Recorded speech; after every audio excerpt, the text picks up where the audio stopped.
Shalom, selamat pagi Bapak Ibu Saudara yang dikasihi Tuhan Yesus Kristus. Selamat berjumpa dalam renungan pada pagi hari ini, hari Minggu tanggal 25 Agustus, dan kita bersyukur untuk berkat penyertaan Tuhan di sepanjang hari-hari yang sudah kita lalui. Sebelum kita mendengarkan renungan firman Tuhan, mari kita berdoa. Bapa, dalam nama Tuhan Yesus Kristus, terima kasih kami mengucap syukur untuk berkat kemurahan-Mu. Tuhan sudah menyertai kami sampai saat ini. Oleh karena kekuatan-Mu dan kasih-Mu kami dapat melewati semuanya.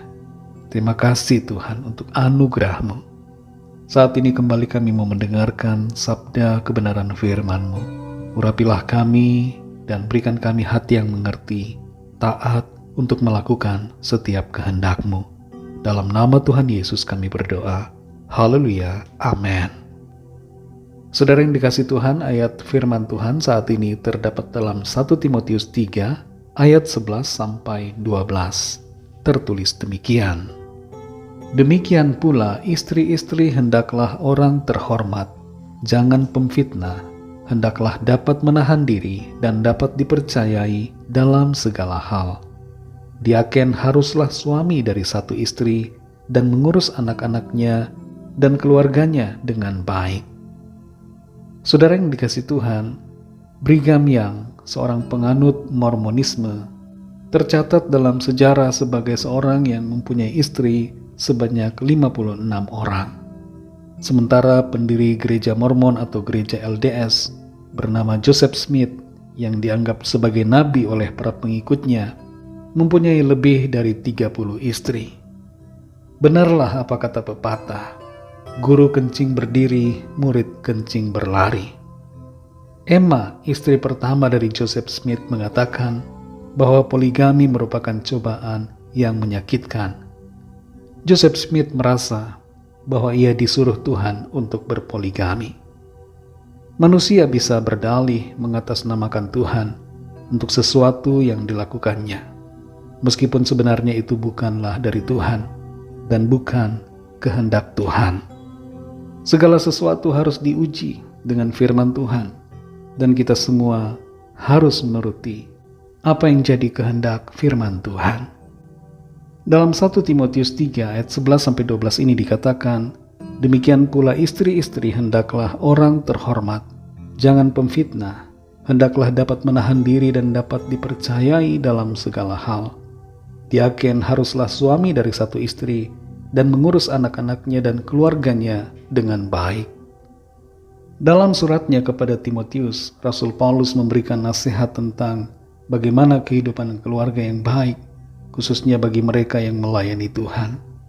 Tapi meskipun nasihat ini kelihatannya dikhususkan bagi para pelayan Tuhan, nasihat ini sesungguhnya berlaku untuk semua orang. Seorang istri di sini dikatakan hendaklah orang terhormat. Terhormat di sini bukan berarti punya begitu banyak barang yang mahal, kaya, punya status atau pekerjaan atau profesi yang tinggi. Tapi terhormat di sini berkaitan dengan karakter, sikap, dan tindakan, teladan hidup. Bagaimana seorang istri hidup menuruti kehendak Tuhan dan mempermuliakan nama Tuhan.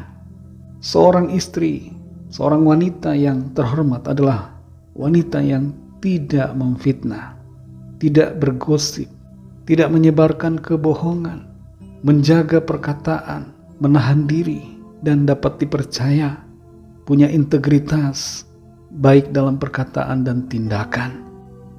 Di samping itu, seorang suami harus dikatakan di sini hanya memiliki satu istri saja dan mengurus anak-anaknya dan keluarganya dengan baik.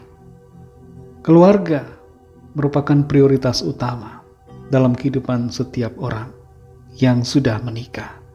Baik untuk suami maupun istri, harus mengutamakan keluarga terlebih dulu. Seorang pemimpin yang berhasil harus menjadi pemimpin yang baik terlebih dulu dalam keluarga. Suami harus setia kepada satu istri dan bertanggung jawab penuh terhadap keluarga, memperhatikan anak-anak, memberi teladan, mengasihi, berkorban, dan mengurus keluarga, rumah tangganya dengan baik. Keluarga merupakan cermin dari pelayanan. Bagaimana kita melayani keluarga merupakan cermin bagaimana kita melayani sesama di luar keluarga kita. Kalau kita tidak mampu mengurus keluarga sendiri, bagaimana mungkin kita dapat mengurus sesuatu yang lebih besar? Tuhan mempercayakan keluarga yang kecil untuk kita setia, untuk kita menunjukkan kasih, supaya kita dapat dipercaya dalam hal-hal yang besar. Saudara yang dikasihi Tuhan, kalau ada di antara kita yang selama ini tidak begitu mengutamakan keluarga, mengabaikan peranan kita sebagai suami, ayah, mengabaikan peranan sebagai istri, ibu, mari kembali pada panggilan kita. Memiliki keluarga merupakan salah satu panggilan untuk kita kerjakan. Berfungsilah seturut dengan kehendak Tuhan. Layani keluarga terlebih dulu, maka Tuhan akan pakai kita untuk pekerjaan-pekerjaan yang jauh lebih besar. Mari kita berdoa. Terima kasih Tuhan Yesus, kami bersyukur untuk firman-Mu yang sudah kami dengar, mengajarkan kepada kami untuk memperhatikan keluarga kami terlebih dulu, menjadi pribadi yang setia pada pasangan hidup, mengurus anak-anak, memperhatikan dan memberikan teladan yang baik, tidak mengabaikan ataupun melalaikan tugas dan tanggung jawab kami.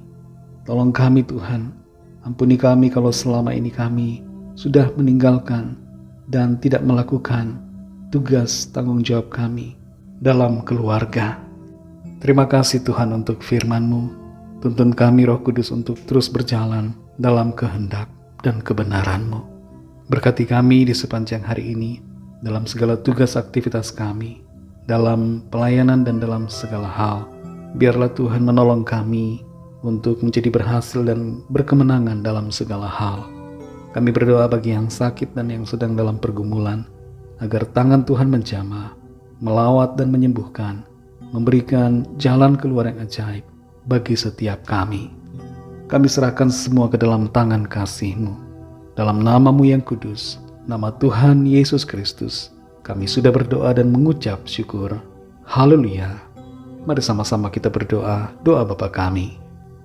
Bapa kami yang di sorga, dikuduskanlah nama-Mu, datanglah kerajaan-Mu, jadilah kehendak-Mu di bumi seperti di sorga. Berikanlah kami pada hari ini makanan kami yang secukupnya, dan ampunilah kami akan kesalahan kami, seperti kami juga mengampuni orang yang bersalah kepada kami. Dan janganlah membawa kami ke dalam pencobaan, tetapi lepaskanlah kami daripada yang jahat, karena Engkaulah yang punya kerajaan, dan kuasa dan kemuliaan, sampai selama-lamanya. Amin. Terimalah berkat Tuhan. Tuhan memberkati engkau dan melindungi engkau. Tuhan menyinari engkau dengan wajah-Nya dan memberikan kasih karunia. Tuhan menghadapkan wajah-Nya kepadamu dan memberikan damai sejahtera.